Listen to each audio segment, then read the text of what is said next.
عام طور پر اللہ تعالیٰ کی ویسے تو صفات آپ کو معلوم ہے، تمام صفاتی نام 99 ہے، صفات سے ہی ہے، لیکن یہ ہے کہ ان میں سے 6 کو مانا گیا ہے کہ یہ بڑی بنیادی صفات ہے۔ نمبر 1 وجود، اللہ کا وجود ہے، ہمارا بھی ہے، کائنات کا بھی ہے، وہی اشتراک لفظی آپ نوٹ کریں گے۔ پھر وجود، اس کے بعد نمبر 2 صفت حیات، نمبر 3 علم، نمبر 4 قدرت، نمبر 5 ارادہ یا مشیت، نمبر 6 کلام۔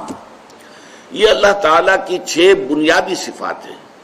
باقی ساری صفات جو ہے وہ انہی کی کرولریز ہیں، فروع ہیں۔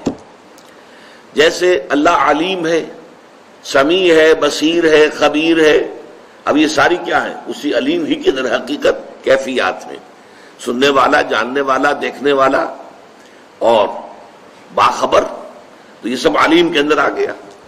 اسی طریقے سے وہ قدیر ہے، قادر ہے، وہی رافع ہے، وہی خافض ہے، وہی باسط ہے، وہی ہے در حقیقت محیی، زندہ کرنے والا، وہی ہے ممیت، موت طاری کرنے والا۔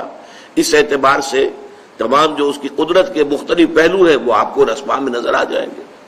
تو یہ جو 6 صفات ہیں اللہ تعالیٰ کی کہ جو بنیادی ہیں،